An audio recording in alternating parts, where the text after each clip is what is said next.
Hello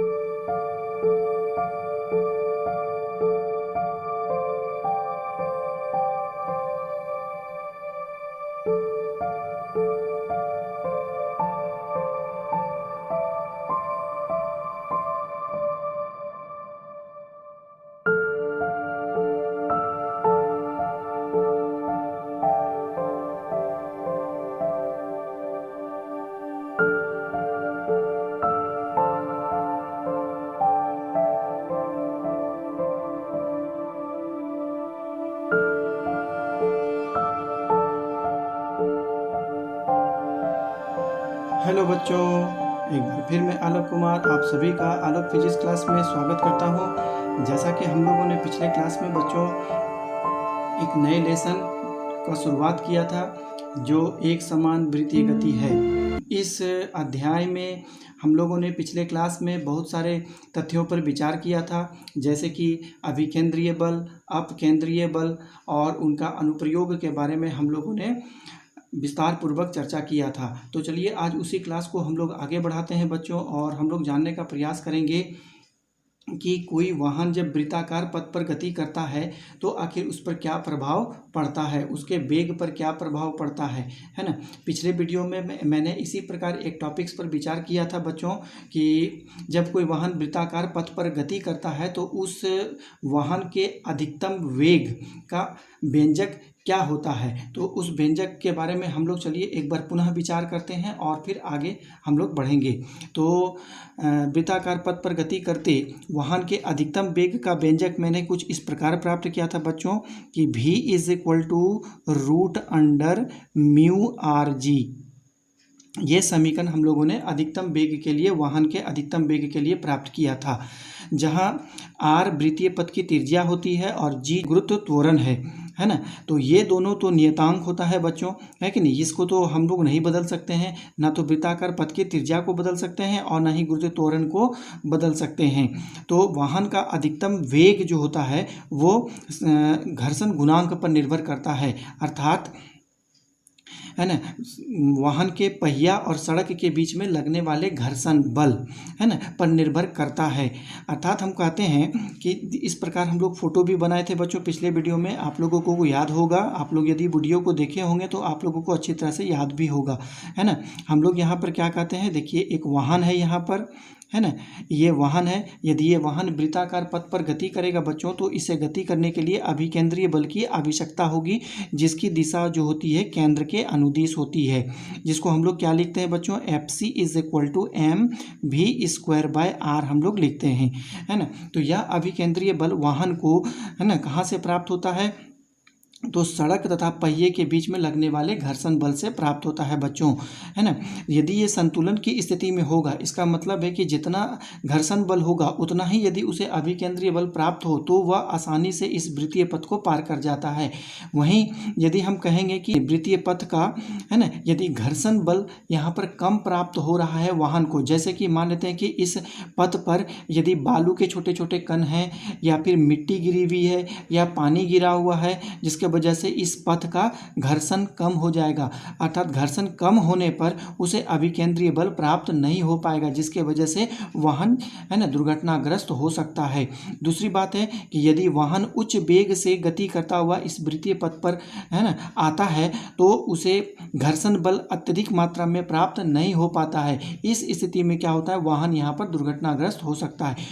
और एक बात यहाँ पर आता है बच्चों कि जब वृत्तीय पथ पर गति करता है तो यह वाहन अपकेंद्रीय बल का अनुभव करता है, जिसकी दिशा जो होती है केंद्र से बाहर की ओर होती है, यह अपकेंद्रीय बल। इस अपकेंद्रीय बल के कारण क्या होता है कि वाहन का जो पहिया होता है बच्चों, इस प्रकार आप देख पा रहे हैं, लेकिन ये पहिया होता है, इसके इस अपकेंद्रीय बल के वजह से ये दोनों पहिया जो कि वृत्ताकार पथ के बाहर की ओर का जो पहिया होता है उस पर दाब काफ़ी अधिक बढ़ जाता है, क्योंकि खिंचाव बल इधर ज़्यादा होता है, जिसके वजह से दाब इसमें काफ़ी बढ़ जाता है। दाब बढ़ने के वजह से, है ना, ये पहिया है ना वृत्ताकार पथ पर काफ़ी दब जाता है, जिसके वजह से गाड़ी असंतुलित हो जाती है। इसका मतलब है कि गाड़ी का मान लेते हैं कि ये दो पहिया है बच्चों, है कि नहीं, एक पहिया इधर है और एक पहिया इधर है, इस प्रकार है, ये दो पहिया है ना। जब बाहरी किनारा मेरा ये है, बाहरी किनारा ये आप देख पा रहे हैं, नींव बाहरी किनारा नींव की ओर है।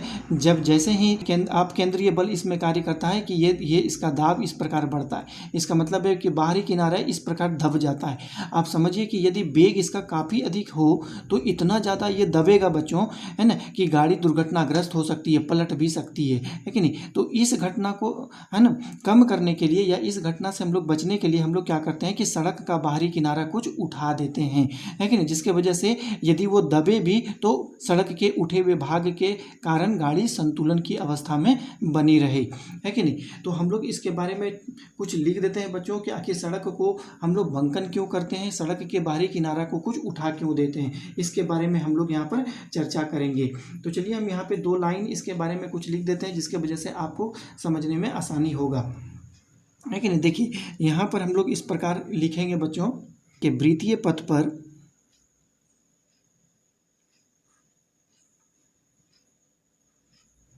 है ना, वृत्तीय पथ पर गति करते,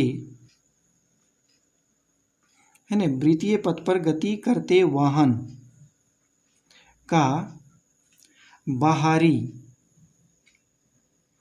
है ना, किनारा, है ना, किनारा या धुरी आप बोल सकते हैं, बाहरी किनारा या धुरी पर दाब बढ़ता है ना। दाब क्यों बढ़ता है, क्योंकि वाहन अपकेंद्रीय बल का अनुभव करता है कि नहीं। दाब बढ़ता है जिससे वाहन, है ना, जिससे वाहन बाहर की ओर, जिससे वाहन बाहर की ओर झुक जाता है ना, जिससे वाहन बाहर की ओर झुक जाता है। यदि वेग अधिक हो, है ना, यदि वेग अधिक हो तो, है ना, दाब इतना अधिक होता है, यदि वेग अधिक हो तो दाब इतना अधिक होता है, इतना अधिक होता है कि वाहन बाहर की ओर, है ना, वाहन बाहर की ओर पलट भी सकता है कि नहीं, पलट भी सकता है, पलट भी सकता है। तो इस घटना को या इस घटना से, है कि नहीं, इस घटना से बचने के लिए हम लोग क्या करते हैं, इस घटना से बचने के लिए, बचने के लिए सड़क का, है कि नहीं, सड़क का बाहरी किनारा, सड़क का बाहरी किनारा, है ना, कुछ उठा दिया जाता है या कुछ कोण से उठा दिया जाता है ना, कुछ कोण से उठा दिया जाता है, उठा दिया जाता है, जिसे सड़क का बंकन कहते हैं, जिसे सड़क का बंकन करना कहते हैं, है कि नहीं, जिसे सड़क का बंकन करना कहते हैं। तो इसे इस तरह हम लोग सड़क का बंकन करते हैं बच्चों। तो आप लोग इसको अच्छी तरह से समझ गए होंगे। सड़क को बंकन क्यों किया जाता है इसके बारे में आप लोग अच्छी तरह से जान चुके होंगे। तो चलिए हम लोग सड़क को बंकन करके हम लोग देखते हैं बच्चों कि आखिर बंकित सड़क में गाड़ी का अधिकतम वेग कितना होता है ना। तो सड़क का बंकन हम लोग यहाँ पर करते हैं बच्चों। देखिए सड़क का बंकन, सड़क का बंकन हम लोग करेंगे, जिसको हम लोग बैंकिंग ऑफ द रोड भी कहते हैं बच्चों, है कि नहीं। तो हम पहले फ़ोटो को बना लेते हैं बच्चों, फ़ोटो को अच्छी तरह से आप लोग को समझा देते हैं, उसके बाद में इसके बारे में थ्योरी यहाँ पर लिखूंगा। मान लेते हैं कि ये एक मेरा वृत्ताकार सड़क है बच्चों, इस प्रकार, है कि नहीं। और इसमें हम लोग क्या किए हैं, देखिए सड़क का कुछ बाहरी किनारा जो है उसको मैंने उठा दिया, इस प्रकार उठा दिया। कितने कोण से, तो थीटा कोण से हम लोग मान लेते हैं कि ये थीटा कोण से मैंने इसे उठा दिया। यहाँ पर वाहन गति कर रहा है बच्चों, यहाँ पर वाहन है वृत्ताकार पथ पर, ये वाहन गति कर रहा है। वाहन का जो भार होगा बच्चों वो ऊर्ध्वाधर नीचे की ओर काम करेगा, जिसको हम लोग mg कहते हैं, और भार का प्रतिक्रिया इस सड़क के परपेंडिकुलर डायरेक्शन में होता है, ये प्रतिक्रिया होगा। तो प्रतिक्रिया का हम लोग दो लंबवत दिशा में वियोजित मान लेंगे, है कि नहीं। एक इस डायरेक्शन में होगा, एक इस डायरेक्शन में हो रहा है बच्चों, और एक इस डायरेक्शन में होगा। ये दो डायरेक्शन में इसका हम लोग वियोजित मान लेते हैं। यदि ये थीटा कोण है, सड़क का बंकन यदि थीटा कोण है, तो इसका मतलब है कि वाहन भी जो होगा ऊर्ध्वाधर से, है ना, थीटा कोण पर ही झुका हुआ होगा। तो ये कोण कितना होगा हमारा, थीटा होगा। तो ये कंपोनेंट कितना हो जाएगा मेरा, आर कॉस थीटा हो जाएगा, और ये कंपोनेंट जो होगा मेरा वो हो जाएगा आर साइन थीटा होगा। तो इसको आप लोग फिगर को भी अच्छी तरह से आप लोग समझ गए होंगे बच्चों, है कि नहीं। ये एक वाहन है जो कि बंकित सड़क पर, थीटा कोण से बंकित सड़क पर गति कर रहा है। तो वाहन का भार ऊर्ध्वाधर नीचे की ओर काम करेगा, और प्रतिक्रिया बल जो होगा वो सड़क के जस्ट परपेंडिकुलर डायरेक्शन लंबवत दिशा में होगा। तो इस प्रतिक्रिया बल का दो लंबवत दिशा में हम लोग वियोजित मान लेते हैं। एक हमको आर कॉस थीटा प्राप्त होता है और एक हमको आर साइन थीटा प्राप्त होता है। तो आर कॉस थीटा आप देख पा रहे हैं कि यहाँ पर भार को संतुलित कर रहा है, वहीं आर साइन थीटा जो होता है गाड़ी को वृत्तीय पथ पर गति करने के लिए अभिकेंद्रीय बल प्रदान करता है। तो यह स्थिति में हम लोग ये चीज़ मानते हैं बच्चों कि गाड़ी के पहिया और सड़क के बीच में जो घर्षण बल लग रहा है वो बिल्कुल नगण्य है, हम लोग यहाँ पर उसको मानते हैं। तो यह स्थिति कौन सा होगा कि यहाँ पर हम लोग क्या करते हैं कि देखिए स्थिति को, शर्त को यहाँ पे लिख देते हैं बच्चों, उसके बाद इसके बारे में हम लोग लिखेंगे। शर्त क्या है कि देखिए वाहन के पहिया, है कि नहीं, वाहन के पहिया तथा सड़क के बीच, है कि नहीं, वाहन के पहिया तथा सड़क के बीच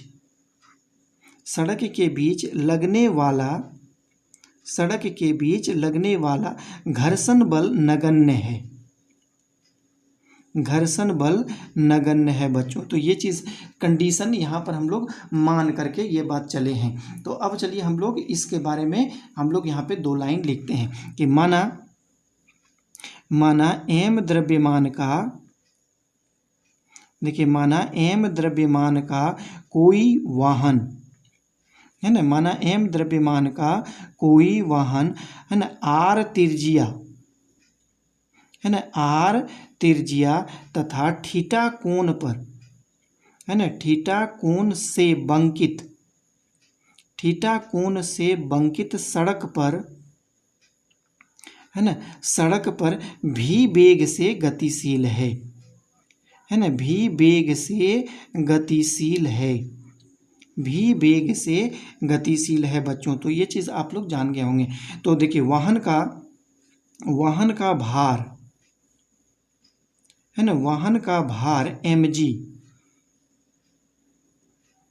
ऊर्ध्वाधर, है ना, वाहन का भार mg ऊर्ध्वाधर नीचे की ओर तथा भार का प्रतिक्रिया, है ना, तथा भार का प्रतिक्रिया आर, है ना, तथा भार का प्रतिक्रिया आर किस डायरेक्शन में काम करता है,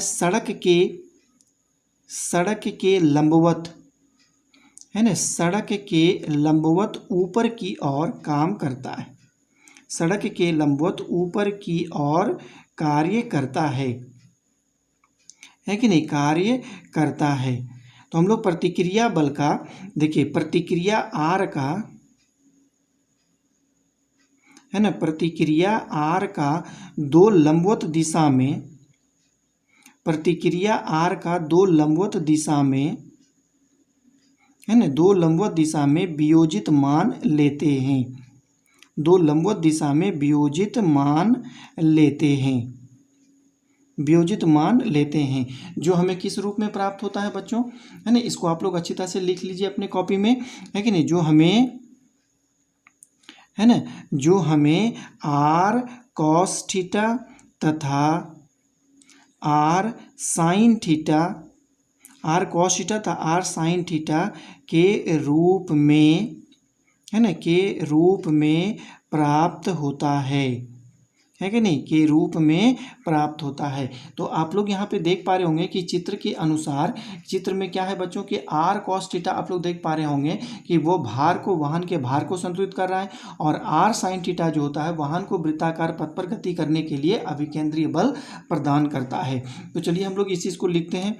तो यहाँ देखिए r cos थीटा है ना, r cos थीटा क्या करता है कि वाहन के भार को संतुलित करता है कि नहीं, वाहन के भार को संतुलित करता है ना, वाहन के भार को संतुलित करता है, संतुलित करता है। कहने का मतलब हो गया कि यहाँ पर r cos theta is equal to mg होगा, इसको हम लोग समीकरण नंबर 1 कहेंगे।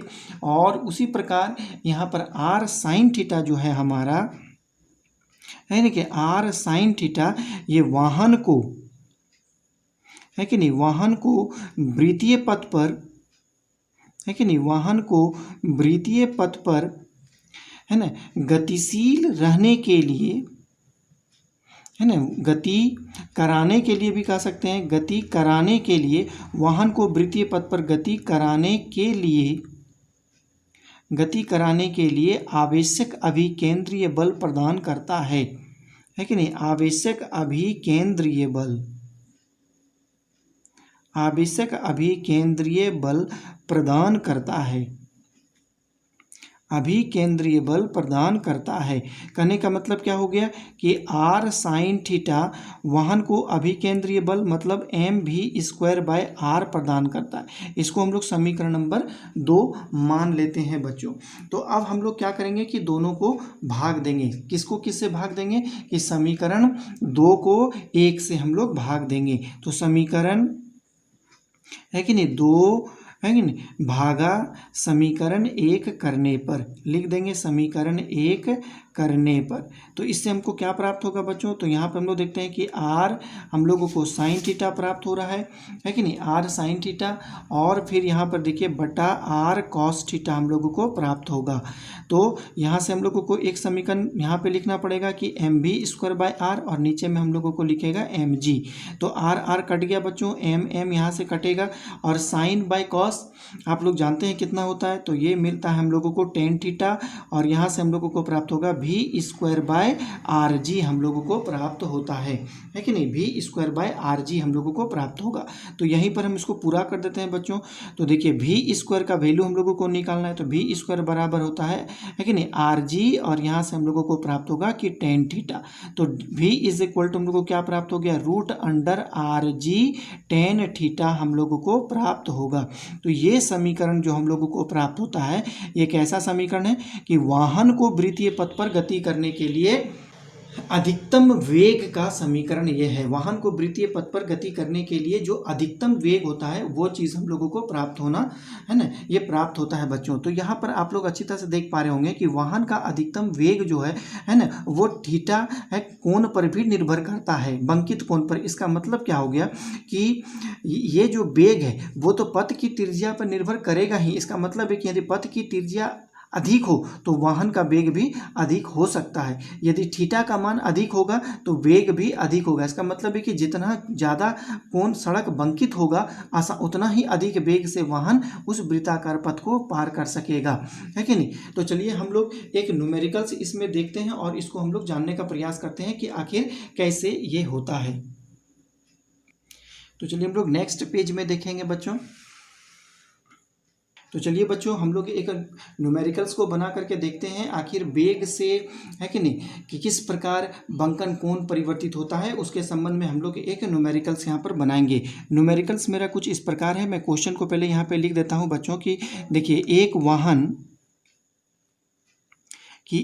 वाहन 36 किलोमीटर प्रति घंटा के, है कि नहीं, प्रति घंटा के वेग से 5 मीटर,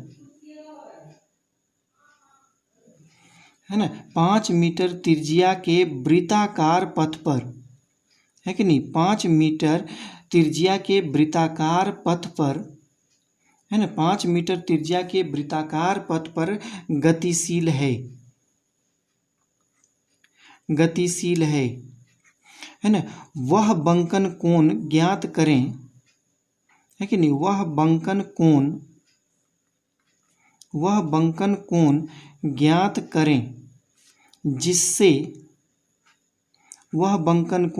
करें जिससे वाहन उस वृत्ताकार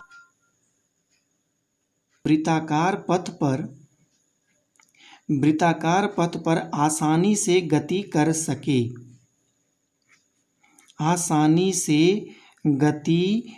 सके। तो ये मेरा एक प्रश्न है बच्चों कि एक वाहन 36 किलोमीटर प्रति घंटा के वेग से 5 मीटर त्रिज्या के वृत्ताकार पथ पर गतिशील है। वह बंकन कोण ज्ञात करें जिससे वाहन है ना उस वृत्ताकार पथ पर आसानी से गति कर सके। तो चलिए हम लोग बनाते हैं बच्चों। तो यहाँ पर सबसे पहले वाहन का वेग दिया हुआ है, कितना दिया हुआ है, 36 किलोमीटर प्रति घंटा। तो इसको हम लोगों को पहले मीटर प्रति सेकेंड में हम लोगों को बदलना पड़ेगा। तो किलोमीटर को हम लोग मीटर में बदलेंगे, उसको 1000 से मल्टीप्लाई करेंगे। घंटा को सेकंड में बदलेंगे, उसके लिए हम लोगों को यहाँ पर 60 से मल्टीप्लाई करना पड़ेगा।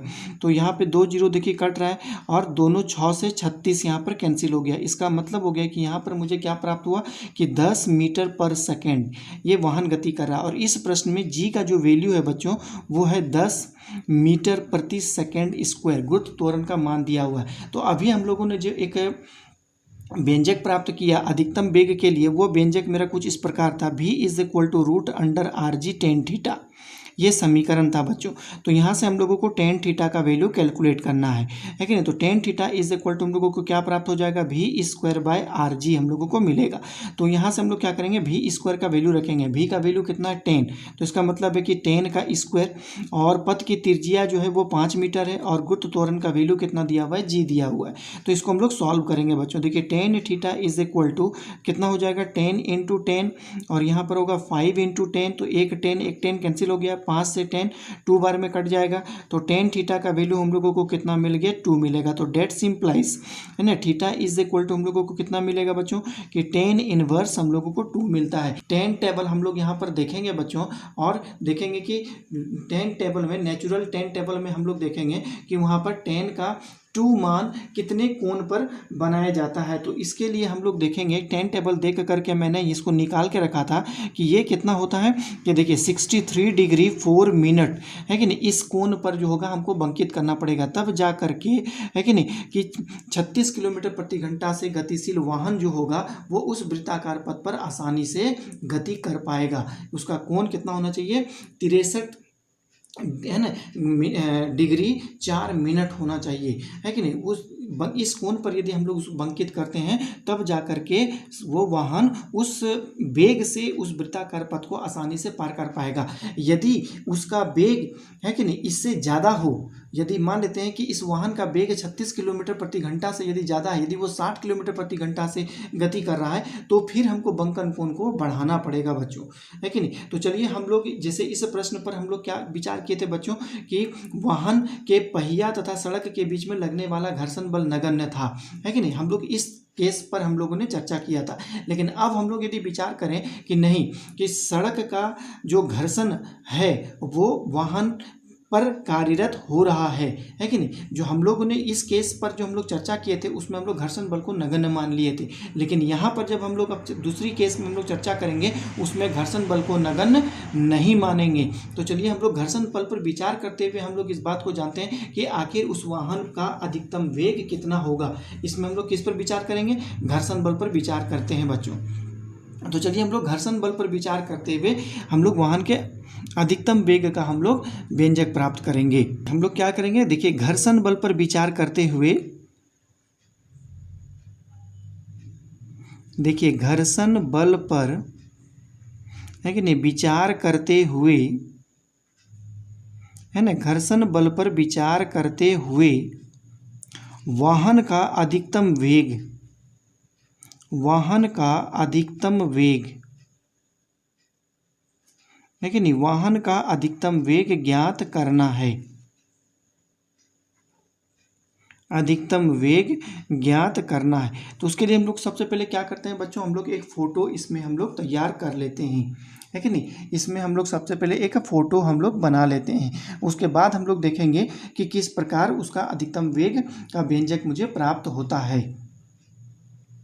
तो चलिए हम लोग देखिए फोटो यहाँ पर हम लोग बनाते हैं बच्चों, उसको आप लोग अच्छी तरह से समझने का प्रयास करेंगे। ये एक वृत्ताकार पथ है कि नहीं, ये एक वृत्ताकार पथ है बच्चों, इस प्रकार है ना। इसको आप लोग अपने फोटो को अपने कॉपी में जरूर बस से जरूर बना लें। मान लेते हैं कि ये थीटा कोण पर बंकित है बच्चों, ये थीटा कोण पर बंकित है इस प्रकार। ये कोण कितना है, थीटा है ना। और यहाँ पर एक m द्रव्यमान का कोई वाहन गति कर रहा है इस प्रकार। तो इसका भार जो होगा ऊर्ध्वाधर नीचे की ओर होगा, वो mg जो होगा इसका भार ऊर्ध्वाधर नीचे की ओर काम करेगा। और इस भार का जो प्रतिक्रिया होगा बच्चों, वो सड़क के जस्ट लंबवत होगा इस प्रकार, है कि नहीं। इसका भार का प्रतिक्रिया होगा। तो हम लोगों ने क्या कहा कि भार का जो प्रतिक्रिया होता है बच्चों, उसको हम लोग दो लंबवत दिशा में वियोजित मान इसका लेते हैं, जो एक हमको को इस प्रकार प्राप्त हो रहा है, एक इधर और एक हमको लंबवत दिशा में, तो एक हमको इधर प्राप्त होगा। तो यदि मान लेते हैं कि यदि सड़क थीटा कोण से बंकित है, तो वाहन भी तो है ना का झुकाव जो होगा वो ऊर्ध्वाधर से थीटा कोण पर होगा। यदि सड़क थीटा कोण पर बंकित है तो वाहन भी अपने ऊर्ध्वाधर से थीटा कोण से झुक जाएगा। तो इसका मतलब है ये भी कोण कितना होगा, थीटा ही हमको प्राप्त होगा। तो ये कंपोनेंट हमको क्या प्राप्त होगा बच्चों, आर कॉस थीटा हमको प्राप्त हो जाएगा। और ये कंपोनेंट हमको मिलेगा आर साइन थीटा, यहाँ पर हमको प्राप्त होगा। अब हम लोग इस पर विचार करेंगे कि सड़क का घर्षण किधर काम करता है। तो थोड़ा सा इसमें आप लोगों को कल्पना करना होगा बच्चों कि सड़क का घर्षण किधर काम करता है। तो जरा सा आप लोग देखेंगे कि जिस प्रकार मान लेते हैं कि जैसे कि ये एक मान लेते हैं कि एक मेरा वाहन है, और यदि वाहन वृत्ताकार पथ पर गति कर रहा है इस प्रकार, है कि नहीं, इस प्रकार गति कर रहा है बच्चों। आप लोग बढ़िया से पेन को देखेंगे तो वह आप देख पा रहे हैं कि वाहन का है ना किधर है घर्षण बल, इसका झुकाव इधर है कि नहीं। तो इसका मतलब है कि घर्षण बल जो होगा इस नत समतल के झुकाव के अनुदिश काम कर रहा है, क्योंकि उसका पहिया उसी दिशा में मुड़ा हुआ है बच्चों, है कि नहीं। तो इसका मतलब है कि घर्षण बल जो काम करेगा बच्चों, उसके झुकाव के अनुदिश होगा, इस डायरेक्शन पे काम करेगा। ये उसका घर्षण बल की दिशा है कि नहीं। घर्षण बल की दिशा वाहन के, है कि नहीं, सॉरी, सड़क के झुकाव के अनुदिश होगा। आप लोग थोड़ा सा कल्पना करके इसे देखना होगा। मैं यहाँ तो इस फोटो के जरिए आप लोगों को दिखा नहीं सकता हूँ, बस आपको जस्ट कल्पना करना पड़ेगा। आप लोगों को इमेजिन करिए कि जब कोई है ना थीटा कोण से बंकित सड़क पर कोई जब वाहन गति करता है तो उसका आगे का पहिया जो होता है जस्ट देखिएगा झुकाव के अनुदिश होता है। इसका मतलब है कि उस जो वृत्ताकार पथ है उसका पहिया की जो गति होगी उस पर आप स्पर्श रेखा खींचिएगा तो आपको लगेगा कि वो झुकाव के अनुदिश ही मुझे प्राप्त हो रहा है। तो ये घर्षण बल F इसका यहाँ पर होगा इस दिशा में। तो इस बल का भी हम लोग दो लंबवत दिशा में वियोजित मान लेते हैं बच्चों। ये फोटो बहुत कॉम्प्लिकेटिव हो जाएगा। आप देखिए इस प्रकार लेते हैं, एक इस डायरेक्शन में लेंगे और एक इस डायरेक्शन में, दो लंबवत दिशा में इसका हम लोग वियोजित मान लेते हैं। तो यदि ये कोण थीटा है बच्चों, तो ये भी कोण मेरा कितना हो जाएगा, ये भी कोण थीटा ही होगा, है कि नहीं। क्योंकि हम लोग जान रहे हैं कि ये एक रेखा और ये रेखा दोनों समांतर रेखा होगा, तो ये एकांतर कोण हो जाएगा, जिसके वजह से हम लोग कह सकते हैं कि यदि ये कोण थीटा है तो ये भी कोण मेरा थीटा ही होगा। इमेजिन करिए कि ये कोण मेरा थीटा ही होगा इस प्रकार मेरा, है कि नहीं। तो आखिर यदि ये एफ है तो ये कंपोनेंट कितना होगा, इसको हम लोग थोड़ा सा आगे बढ़ा करके इस प्रकार हम लिख देते हैं बच्चों कि ये कंपोनेंट जो होगा मेरा एफ कॉस थीटा हो जाएगा, है कि नहीं, एफ कॉस थीटा। और ये कंपोनेंट जो होगा मेरा वो एफ साइन थीटा होगा। तो इस प्रकार हम लोग इस फोटो को बनाते हैं बच्चों। फोटो को अच्छी तरह से आप लोगों को समझनी है कि नहीं। वाहन का प्रतिक्रिया बल का दो वियोजित मान लिए और सड़क का घर्षण की जो दिशा थी वो नत समतल के या फिर कर सकते हैं कि सड़क के झुकाव के अनुदिश ही होती है कि नहीं। इस बल का, है कि नहीं, हम लोग दो लंबवत दिशा में वियोजित मान लेते हैं। एक दिशा हम लोगों को ये प्राप्त होता है एफ, एक हम लोगों को एफ कॉस थीटा प्राप्त हो रहा है और एक हम लोगों को एफ साइन थीटा। तो इस फिगर में आप लोग देखेंगे बच्चों कि भार देख पा रहे हैं कि वाहन का भार के अनुदिश दो बल काम कर रहा है, एक mg और एक एफ साइन थीटा। तो इस दोनों बल को एक ही बल संतुलित कर रहा है, जिसको हम लोग आर कॉस थीटा करते हैं, है कि नहीं। अब इस स्थिति में यहाँ पर वाहन को जो अभिकेंद्रीय बल प्रदान करेगा वह दो बल मिलकर के करेगा, एक आर साइन थीटा और एक एफ कॉस थीटा, है कि नहीं। दोनों ही बल मिलकर के वाहन को अभिकेंद्रीय बल प्रदान करेगा, क्योंकि दोनों की दिशा समान होती है। वहाँ पे तो हम लोगों ने बहुत सारी बातें लिख दिए थे बच्चों इससे पिछले बात, है ना, टॉपिक्स में। तो इसमें हम लोग सिर्फ ये बात करेंगे, है ना। तो यहाँ पे लिखते हैं बच्चों क्या, देखिए जब वाहन, है कि नहीं, वृत्ताकार जब वाहन वृत्ताकार पथ पर गति करता है कि नहीं, वृत्ताकार पथ पर, है ना, वृत्ताकार पथ पर गति करता है तथा सड़क, है ना, तथा सड़क थीटा कोण पर, है ना, तथा सड़क थीटा कोण पर बंकित रहता है तो सड़क तथा पहिया के बीच, है ना, सड़क तथा पहिया के बीच,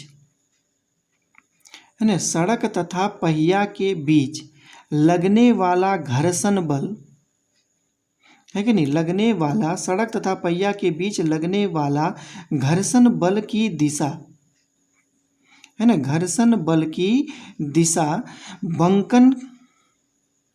बंकन सड़क के, है ना, बंकन सड़क के झुकाव के अनुदिश होता है, बंकन सड़क के झुकाव के अनुदिश होता है, झुकाव के अनुदिश होता है बच्चों। तो इस बात को आप लोग समझ पा रहे होंगे, है कि नहीं, बंकन सड़क के झुकाव के अनुदिश होता है इसमें, है कि नहीं। तो अब हम लोग क्या करेंगे कि ये घर्षण बल, है कि नहीं, का हम लोग दो लंबवत दिशा में वियोजित मान लेंगे। तो यहाँ पे क्या करते हैं, देखिए घर्षण बल का, देखिए घर्षण बल का दो लंबवत दिशा में, घर्षण बल का दो लंबवत दिशा में वियोजित मान लेते हैं, दो लंबवत दिशा में वियोजित मान लेते हैं, वियोजित मान लेते हैं, जो, है कि नहीं, एफ कॉस थीटा तथा एफ साइन थीटा, है ना, के रूप में प्राप्त होता है, के रूप में प्राप्त होता है बच्चों, है कि नहीं, के रूप में प्राप्त होता है। तो हम लोग यहाँ पे क्या करेंगे, आप देख पा रहे होंगे कि अब चलिए चित्र से हम लोग देखेंगे बच्चों कि है ना, कि यहाँ पर आर कॉस थीटा जो होता है कि नहीं, क्योंकि इसके बारे में मैंने पहले भी चर्चा कर चुका था, पुनः लिखना, है ना, संभव नहीं है उतना। तो हम लोग क्या करेंगे कि आर कॉस थीटा देख पा रहे हैं कि यहाँ पे दो घटक को संतुलित कर रहा है, एक एफ साइन थीटा और एक एम जी को संतुलित कर रहा है। तो यहाँ पर हम लोग क्या करेंगे कि चित्र से लिखेंगे, चित्र से, है कि नहीं, चित्र से देख पा रहे हैं कि आर कॉस थीटा दो चीज़ को संतुलित कर रहा है, किसको किसको, एक होता है F sine theta plus M G, है कि नहीं। तो that simplify M G is equal to हम लोग लिख सकते हैं बच्चों, क्या लिख सकते हैं, आर कॉस थीटा माइनस, है कि नहीं, एफ साइन थीटा। इसको हम लोग क्या करेंगे, समीकरण नंबर 1 कहेंगे, है ना, ये चीज़ हो गया। अब आप लोग फोटो से देखिए कि आर साइन थीटा और एफ कॉस थीटा ये दोनों मिलकर के, क्योंकि दोनों की दिशा एक ही है, ये दोनों मिलकर के वाहन को वृत्ताकार पथ पर गति करने के लिए आवश्यक अभिकेंद्रीय बल प्रदान करता है। तो यहाँ पर हम लोग यही बात को लिखेंगे कि R sine theta plus F cos theta वाहन को अभिकेंद्रीय बल प्रदान करता है ना, वाहन को अभिकेंद्रीय बल प्रदान करता है, वाहन को अभिकेंद्रीय बल प्रदान करता है ना, वाहन को अभिकेंद्रीय बल प्रदान करता है। इसका मतलब क्या हो गया कि एम भी स्क्वायर, है ना, M V square by R, M V square by R is equal to R sine theta plus F cos theta होगा। इसको हम लोग समीकरण नंबर 2 कहेंगे। अब हम लोग क्या कहेंगे बच्चों कि समीकरण 2 को 1 से हम लोग भाग दे देंगे, समीकरण 2 भागा 1 करने पर। तो यहाँ पे क्या लिखेंगे, देखिए समीकरण 2, है कि नहीं, समीकरण 2 भागा समीकरण 1 करने पर, है ना, समीकरण 2 भागा समीकरण 1 करेंगे तो हम लोगों को यहाँ इस कुछ इस प्रकार मिलेगा, M V square by are बटा यहाँ पर हो गया M G is equal to, है कि नहीं, समीकरण 2 हम लोगों का यहाँ पर है R sine theta plus F cos theta, नीचे में आ गया बटा R cos theta minus F sine theta. हम लोगों को कुछ इस प्रकार समीकरण प्राप्त होता है। तो इस समीकरण में क्या होगा बच्चों, देखिए कि एम एम यहाँ से कैंसिल हो जाएगा, है कि नहीं, क्या प्राप्त होगा हम लोगों को बच्चों, तो हम लोग देखेंगे कि यहाँ पे है ना एम एम कैंसिल हो गया, तो हम लोगों को प्राप्त हो जाएगा भी स्क्वायर, है कि नहीं, V square by R is equal to, हम लोग को जो प्राप्त होगा वो V square by R is equal to, यहाँ पर प्राप्त हो रहा है R sine theta plus F, है ना, कॉस थीटा बटा R cos theta minus F sine theta, हम लोगों को कुछ इस प्रकार प्राप्त होगा। तो चलिए हम लोग नेक्स्ट पेज में देखते हैं, इसको आप लोग अच्छी तरह से अपने कॉपी में बच्चों उतार लें। हम लोग नेक्स्ट पेज में देखेंगे इसके बाद का कैलकुलेशन क्या होगा।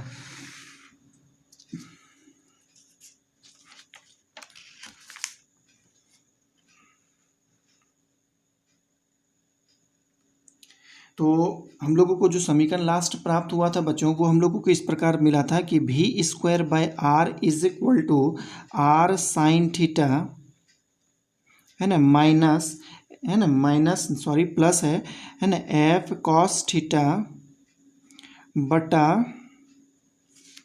है ना, बटा आर, है ना, R cos theta minus F sine theta, और यहाँ पर जी भी था, इस प्रकार जी हमको यहाँ, तो डेट सिंप्लाइज यहाँ हम लोग अब क्या करेंगे, देखिए भी स्क्वायर बाय आर जी, है ना, इज इक्वल टू, इससे हम लोग यहाँ से आर को कॉमन करेंगे, इससे हम लोग ऊपर वाले से आर को हम लोग यहाँ से कॉमन करेंगे, है कि नहीं। तो हम लोगों को यहाँ पर क्या प्राप्त हो जाएगा, यहाँ पे हम लोगों को प्राप्त होगा साइन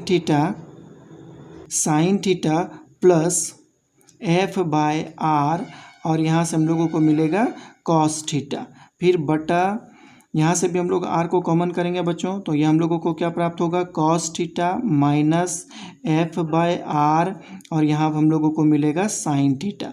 तो इसका मतलब है कि आर आर यहाँ से कैंसिल हो जाएगा, तो पुनः हम लोग लिखेंगे डेट सिंप्लाइज भी स्क्वायर बाय, यहाँ पर हम लोगों को मिल रहा है R G is equal to, अब हम लोग यहाँ से क्या करेंगे, कॉस थीटा को हम लोग यहाँ से कॉमन करेंगे, दोनों से कॉस थीटा को कॉमन करेंगे। तो कॉस थीटा को कॉमन करते हैं, तो यहाँ से क्या मिलता है, sine theta by cos theta plus, है ना, एफ बाय आर, ये चीज़ हम लोगों को मिला। फिर नीचे में भी हम लोग कॉस थीटा को ही कॉमन करेंगे, cos theta is equal to हम लोगों को क्या मिलेगा, यहाँ पर 1 माइनस, और यहाँ पर हम लोगों को मिल रहा है, देख पा रहे हैं कि एफ बाय आर, है कि नहीं, एफ बाय आर, और यहाँ पर हम लोगों को मिल रहा है sine theta by cos theta, कुछ ये समीकरण हम लोगों को प्राप्त हो रहा है ना। तो हम लोग क्या करेंगे कि कॉस को कैंसिल कर देंगे, है ना, डेट सिंप्लाइज, फिर मिला हम लोगों को, देखिए भी square by R G is equal to sine by cos is equal to tan theta होता है, और एफ बाय आर का वैल्यू आप लोग जानते ही होंगे बच्चों, घर्षण में हम लोग पढ़े थे, एफ बाय आर का वैल्यू म्यू होता है, तो म्यू यहाँ पे लिखा बटा 1 माइनस एफ बाय आर का वैल्यू म्यू होता है, और sine by cos is equal to tan theta हम लोगों को प्राप्त होता है। तो यही समीकरण हम लोगों को प्राप्त होता है। तो डेट सिंप्लाइज, है कि नहीं, देखिए भी स्क्वायर इज इक्वल टू, हम लोग इसको ऐसे भी लिख सकते हैं, है ना, आर जी ब्रैकेट में यहाँ पर हम लोग कर देंगे टेन थीटा प्लस म्यू बटा 1 माइनस म्यू, और यहाँ पर हो गया टेन थीटा। तो ये समीकरण हम लोगों को प्राप्त होता है। तो पुनः हम लोग करेंगे डेट सिंप्लाइज, है कि नहीं, भी इज इक्वल टू, हम लोग पूरा में रूट अंडर भी दे सकते हैं, रूट अंडर आर जी आ जाएगा, और इसको हम लोग ब्रैकेट में लिखेंगे टेन थीटा प्लस म्यू बटा 1 माइनस म्यू, और ये हम लोगों को प्राप्त हो गया टेन थीटा। तो ये समीकरण हम लोगों को बच्चों प्राप्त हुआ यहाँ से, है ना, ये समीकरण हम लोगों को प्राप्त होता है। तो यहाँ पर देखिए, जब हम लोग घर्षण बल पर विचार करते हैं, तो एक हम लोगों को घर्षण गुणांक का पद म्यू यहाँ से हम लोगों को प्राप्त होता है। म्यू ये क्या है, घर्षण गुणांक वाला पद है। तो हम लोग पिछले टॉपिक्स में जो चीज़ हम लोग विचार किए थे, वहाँ पर मैक्सिमम वैल्यू का या वेलोसिटी का जो हम लोगों को एक्सप्रेशन प्राप्त हुआ था, वो इस प्रकार था, v is equal to root under R G tan theta, है कि नहीं। तो ये समीकरण कब प्राप्त हुआ था, जब हम लोगों ने घर्षण को नगण्य मान करके चला था। इसका मतलब है कि घर्षण को यहाँ पर हम लोग जीरो कर देंगे। तो ये भी समीकरण में यदि आप लोग घर्षण को जीरो कर देंगे, पुनः आपको यही समीकरण यहाँ से प्राप्त होगा। आप यहाँ से देख पा रहे हैं कि यहाँ पर मान लेते हैं कि देखिए, यदि mu is equal to zero हो जाए, इसका मतलब है कि सड़क घर्षण का नगण्य है, मतलब सड़क का घर्षण लगभग नगण्य है, मतलब म्यू इज इक्वल टू यहाँ पर जीरो कर देंगे। तो इसके जगह में हम लोग जीरो बिठा देंगे बच्चों। तो हम लोगों को क्या प्राप्त होगा कि देख पा रहे हैं कि v is equal to R G तो मिलेगा, ये टर्म जीरो, ये भी टर्म पूरा जीरो, तो सिर्फ यहाँ पे टेन थीटा मिलेगा। तो पूरा पहले जैसा हम लोगों को समीकरण प्राप्त होता है कि नहीं, ये समीकरण हम लोग पहले भी प्राप्त कर चुके हैं बच्चों। तो इसी प्रकार जो है हम लोग घर्षण के बारे में है ना विचार करते हुए, कोई गतिशील सड़क पर यदि कोई वाहन गति करता है तो उसके अधिकतम वेग का संबंध हम लोग या समीकरण हम लोग प्राप्त करते हैं बच्चों। तो ये चीज़ आप लोग ज्ञात कर चुके हैं। तो चलिए बच्चों हम लोग आगे बढ़ते हैं और जानने का प्रयास करते हैं नेक्स्ट टॉपिक्स के बारे में, जो कि हमारा है कि साइकिल सवार का उदग्र से झुकना। यदि कोई साइकिल सवार है ना या कोई बाइक में आदमी कोई बैठ करके वृत्ताकार पथ पर गति करता है तो है ना, या वर्टिकल डायरेक्शन से वो क्या करता है, केंद्र की ओर वो झुकता है बच्चों। तो आखिर ऐसा क्यों होता है, इसके बारे में हम लोग जानकारी प्राप्त करने का यहाँ पर प्रयास करेंगे, है ना। तो हम लोग क्या लिखे हैं, देखिए वृत्ताकार पथ पर नेक्स्ट टॉपिक्स है मेरा इस प्रकार कि वृत्ताकार पथ पर है ना, वृत्ताकार पथ पर गति करते है ना, गति करते साइकिल सवार, वृत्ताकार पथ पर गति करते साइकिल सवार का उदग्र से झुकना है ना, का उदग्र से झुकना।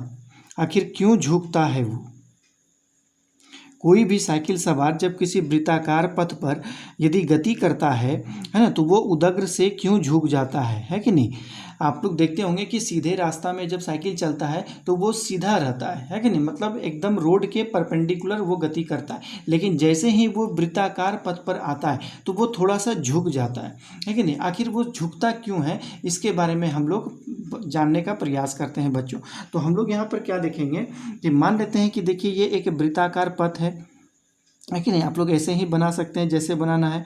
मान लेते हैं कि ये एक हमारा वृत्ताकार पथ है बच्चों, इस प्रकार ये एक वृत्ताकार पथ है कि नहीं।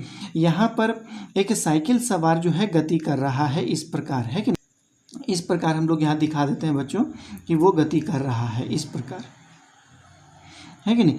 तो साइकिल सवार अभी मान लेते हैं कि वो इस डायरेक्शन में है कि नहीं, ये एक्स एक्सिस है हमारा और ये वाई एक्सिस है। हम लोग यहाँ पर एक्सिस कहीं अक्ष पद में हम लोग दिखाते हैं बच्चों कि ये अभी जब वृत्ताकार पथ नहीं है, मतलब सीधा रास्ता होता है, तो वो जस्ट वाई अक्ष के समानांतर गति करता है। लेकिन जैसे ही वो वृत्ताकार पथ पर गति करना शुरू करता है कि वो उदग्र से झुक जाता है। इसका मतलब है कि वो इस प्रकार झुकता है। मान लेते हैं कि ये इस डायरेक्शन में था, जैसे ही वृत्ताकार पथ आता है वो इस डायरेक्शन पर वो झुक जाता है कि नहीं। ये साइकिल सवार है, ये साइकिल का पहिया, एक तरह से मान सकते हैं कि ये एक साइकिल का पहिया है जो कि वो इस डायरेक्शन में झुक जाता है। तो यहाँ पर साइकिल और उसका दोनों ही झुक जाता है ना। तो इस स्थिति में क्या होगा कि इस साइकिल सवार का जो आपका भार है वो ऊर्ध्वाधर नीचे की ओर काम करेगा, है कि नहीं। इसका भार ऊर्ध्वाधर नीचे की ओर काम करेगा, लेकिन प्रतिक्रिया जो होती है वो इसका इस डायरेक्शन में काम करेगा बच्चों, क्योंकि वो झुका हुआ है कि नहीं, क्योंकि वो पूरा झुका हुआ है तो प्रतिक्रिया इस डायरेक्शन में काम करेगा।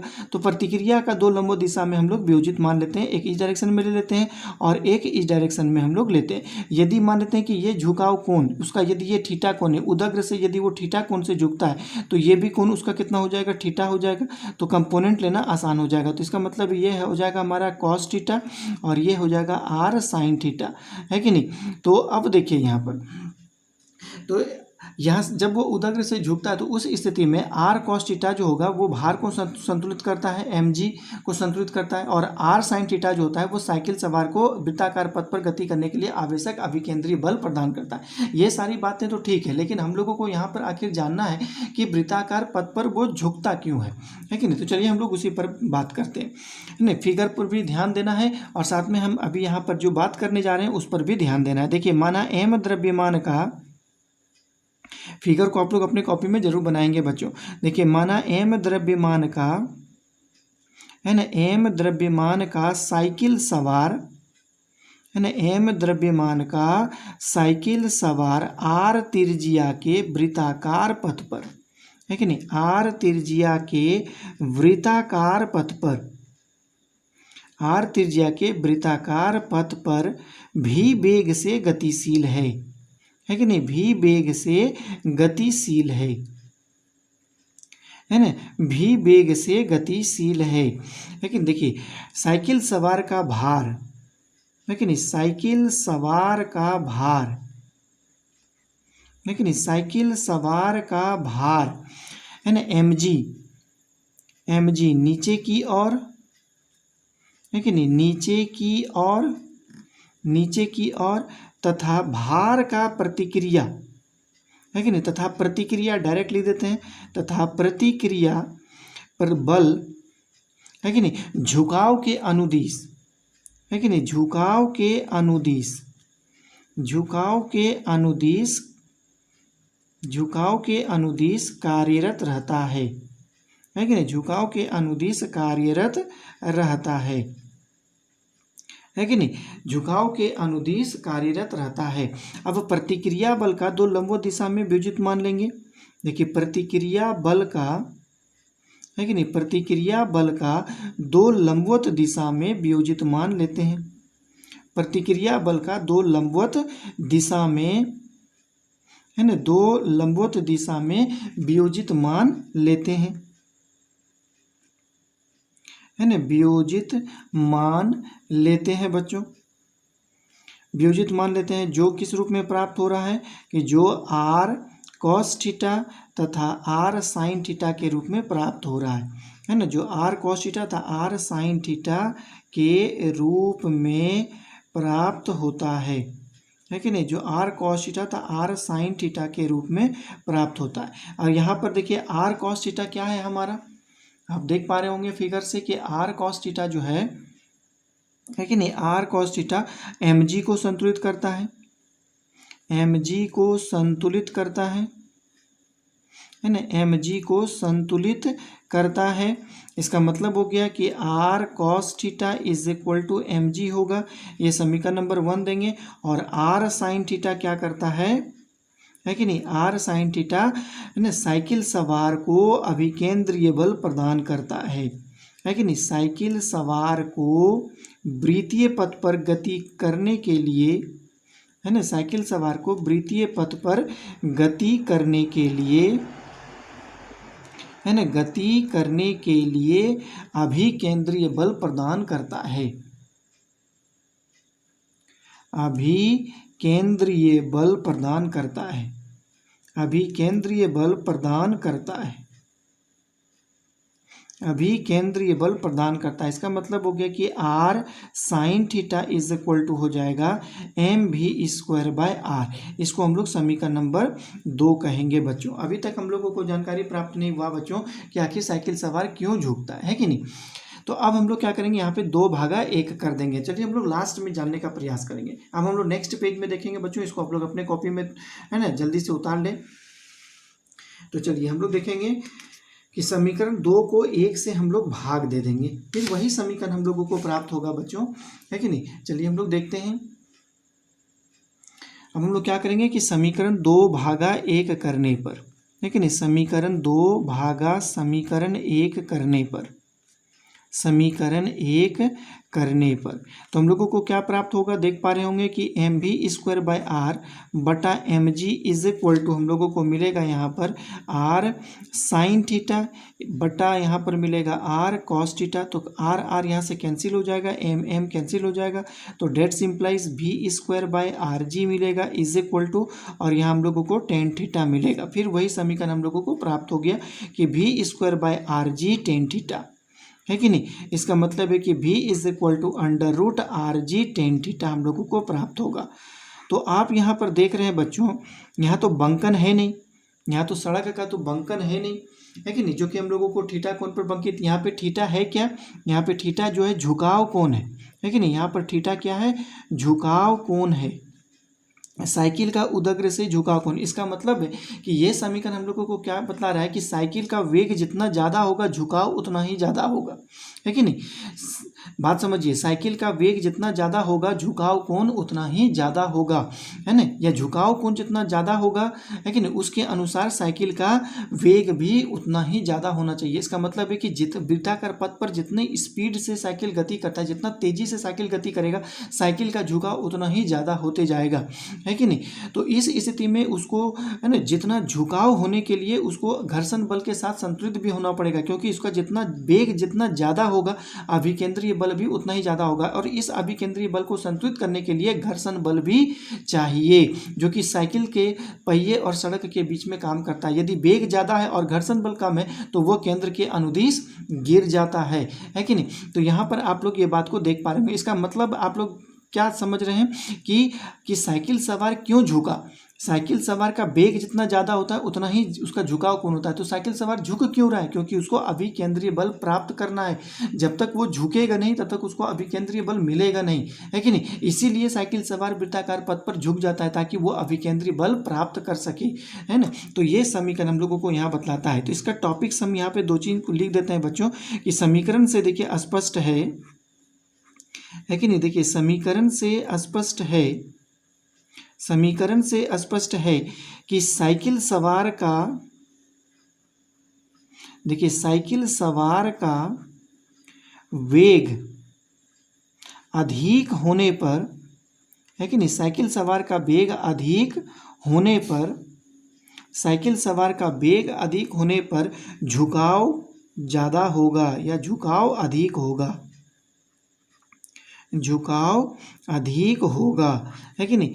तो यदि वो मान लीजिए कि यदि कम कोण से झुके उसके लिए वृत्ताकार पथ की त्रिज्या भी ज़्यादा होगा। इसका मतलब यदि वृत्ताकार पथ की त्रिज्या ज़्यादा होगा तो वह उच्च वेग के साथ कम झुक कर ही वो वृत्ताकार पथ को पार कर सकता है। ये समीकरण से हमको बता रहा है, क्योंकि इसको यदि हम नीचे करेंगे तो v/√अंडर r आ जाएगा।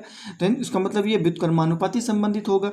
तो याद रखिएगा यदि r का मान यदि ज़्यादा होगा तो उसमें क्या होगा, वो उच्च वेग से भी गति करे तो आसानी से वृत्ताकार पथ को कम झुक करके भी वो पार कर सकता है कि नहीं। दूसरी बात है साइकिल सवार का झुकाव, देखिए साइकिल सवार का झुकाव, है कि नहीं, साइकिल सवार का झुकाव आवश्यक अभिकेंद्रीय बल, है कि नहीं, आवश्यक अभिकेंद्रीय बल, है कि नहीं, साइकिल सवार का झुकाव आवश्यक अभिकेंद्रीय बल प्राप्त करने के लिए होता है कि नहीं, आवश्यक अभिकेंद्रीय बल प्राप्त करने के लिए होता है, अभिकेंद्रीय बल प्राप्त करने के लिए होता है बच्चों। तो ये बात को आप लोग समझ पाए होंगे कि यदि कोई भी साइकिल वृत्ताकार पथ पर यदि वो गति करता है तो वो क्यों झुकता है, क्योंकि उसे अभिकेंद्रीय बल प्राप्त हो जाए। तो इस बात को आप लोग अच्छी तरह से समझ पाए होंगे बच्चों, है कि नहीं, क्योंकि साइकिल सवार को वृत्तीय पथ को यदि पार करना हो तो उसे झुकना होगा ही, है कि नहीं, उसे झुकना होगा ही। यदि साइकिल सवार को वृत्तीय पथ को पार करना है तो उसे झुकना होगा ही। क्यों झुकना होगा, क्योंकि वृत्ताकार पथ में गति करने के लिए उसे अभिकेंद्रीय बल की आवश्यकता होती है और साइकिल सवार झुकेगा तो ही उसे अभिकेंद्रीय बल प्राप्त हो पाएगा। इसलिए आप वृत्ताकार पथ पर बिना झुके कभी गति नहीं कर सकते हैं, है कि नहीं, आपको झुकना पड़ेगा ही। झुक करके आप अभिकेंद्रीय बल प्राप्त करते हैं और उसी अभिकेंद्रीय बल के सहारे आप उस वृत्ताकार पथ को आसानी से पार कर जाते हैं, है कि नहीं। तो यदि मान लेते हैं कि वेग यदि आपका ज़्यादा होता है तो अभिकेंद्रीय बल भी ज़्यादा होगा, है कि नहीं, वेग आपका ज़्यादा होगा। यदि आप वृत्ताकार पथ पर यदि आप तेजी से गति करते हैं तो इस स्थिति में आपका वेग ज़्यादा है कि नहीं। तो वेग ज़्यादा होगा तो अभिकेंद्रीय बल भी ज़्यादा होगा। तो अभिकेंद्रीय बल को संतुलित करने के लिए वहाँ पर टायर और सड़क के बीच में जो घर्षण बल काम कर रहा है वो भी ज़्यादा होना चाहिए। यदि घर्षण बल कम है कि नहीं, यदि घर्षण बल कम है, यदि रोड पर यदि पानी गिरा हुआ है, यदि बालू गिरे हुए, तो घर्षण बल वहाँ पर कम हो जाता है। उस स्थिति में आपका यदि वेग ज़्यादा होगा तो आपका टायर स्लिप कर जाएगा। स्लिप वहाँ पे क्यों कर रहा है, क्योंकि घर्षण बल कम है और अभिकेंद्रीय बल प्राप्त जो आपको पहले हो चुका है उस अभिकेंद्रीय बल के कारण आप केंद्र की ओर गिर जाते हैं, है कि नहीं। इसीलिए आपको वहाँ पर सावधानी बरतने की आवश्यकता होती है। आप पहले देख लें कि वृत्ताकार पथ को पार करते समय कि मेरा टायर, है कि नहीं, मतलब वो रुखड़ापन है कि नहीं टायर में, सड़क का प्रकृति कैसा है कि नहीं, और साथ ही हमारा वेग कितना होता है। हम वृत्ताकार पथ को यदि पार करते हैं और पहले हमको पता चल जाए कि सड़क पर यदि बालू है या पानी है तो हम अपने साइकिल में ब्रेक लगा देते हैं। ब्रेक वहाँ पर क्यों लगाते हैं? क्योंकि हमको ज़्यादा अभिकेंद्रीय बल है और ज़्यादा अभिकेंद्रीय बल के कारण घर्षण बल भी ज़्यादा होना चाहिए, लेकिन सड़क पर घर्षण बल अभी कम है, इसलिए हम अपने अभिकेंद्रीय बल को घटाते हैं वेग को कम करने के लिए, क्योंकि जितना अभिकेंद्रीय बल है उससे मेरे सड़क के घर्षण बल को संतुलित हो जाएगा। तो मुझे अनुमान है बच्चों की इन सारे टॉपिक्स में आप लोगों को अच्छी तरह से सारी बातें समझ में आ गई होगी, है कि नहीं? तो हम लोग आज के क्लास इतना ही रखेंगे बच्चों, और नेक्स्ट डे में हम लोग जानने का प्रयास करेंगे कि है ना वर्टिकल सर्कुलर मोशन क्या होता है। वर्टिकल जितना भी सर्कुलर मोशन हम लोगों ने पढ़ा, हम लोग किसको पढ़े थे बच्चों? है ना, हॉरिजेंटल सर्कुलर मोशन को हम लोग पढ़े थे क्षैतिज वृत्तीय गति। आप लोग देखेंगे ऊर्ध्वाधर वृत्तीय गति, जैसे कि तारामाछी की गति होती है कि नहीं, उसको हम लोग कहते हैं वर्टिकल। तो उसमें है ना प्रत्येक बिंदु पर है ना कण का या वस्तु का वेग अलग अलग होता है। तो हम लोग नेक्स्ट टॉपिक्स हम लोग इसी को लेकर के आएंगे बच्चों आप लोगों के बीच में। आज मैं जितनी भी तरह की बातें आप लोगों को मैंने बताया है उसको अच्छी तरह से आप लोग पढ़ें, उसे समझें और उसे जानने का प्रयास करें। ये बहुत ही इंटरेस्टिंग टॉपिक्स है बच्चों, और ये जब तक आप लोग अपने कल्पना शक्ति को ज़्यादा नहीं बढ़ा लेते हैं तब तक ये टॉपिक्स आप लोगों को ज़्यादा नहीं समझ में आएगा, है ना। उसको कल्पना करना पड़ेगा हर एक बात को कि कैसे घर्षण बल प्राप्त हो रहा है, कैसे गाड़ी झुक रही है, कैसे उसके धुरी पर दाब बढ़ रही है। तो ये सारी बातें आप लोगों को कल्पना करके ही समझ में आएगी, है ना। तो मुझे पूरा विश्वास है कि इतनी बातें जो मैंने आप लोगों तक पहुंचाया है ये आप लोगों को अच्छी तरह से समझ में आ गया होगा बच्चों। तो इसे आप लोग अपने कॉपी में उतारें। यदि एक बार में आप लोगों को समझ में नहीं आता है तो आप लोग इसको दोबारा वीडियो को देखें और इसे पूर्णतः समझ में लाने का प्रयास करें। जहाँ भी आप लोगों को दिक्कत होता है तुरंत उसको कमेंट बॉक्स में आप लोग लिख करके डालें, मैं तुरंत उसका उत्तर आप लोग तक पहुँचा दूंगा। ठीक है बच्चों, आज टाइम काफ़ी हो चुका है, अब मैं वीडियो को समाप्त करना चाहता हूँ। तो पूर्व दिनों की बातें बच्चों आप लोग इसी प्रकार हमेशा हंसते रहें, खेलते रहें, हमेशा मुस्कुराते रहें और मेरे वीडियो को हमेशा देखते रहें, है ना। लाइक सब्सक्राइब करें। तो वैसे बच्चों को मैं ये बताना चाहूँगा या बोलना चाहूँगा या कहना चाहता हूँ कि आप लोग यदि इस चैनल पर नए हैं तो मेरे वीडियो को ज़रूर सब्सक्राइब करें और उसे एक लाइक करें, है ना। तो ठीक है बच्चों, आप लोग आज इस लेसन को अच्छी तरह से देखें। मैं नेक्स्ट टॉपिक्स के साथ आप लोग नेक्स्ट डे उपस्थित रहूँगा। तब तक के लिए बच्चों, है कि नहीं, आप लोगों को बहुत बहुत धन्यवाद। आप लोगों ने जो वीडियो को देखा, लॉट्स ऑफ थैंक्स बच्चों, है ना। जय हिंद।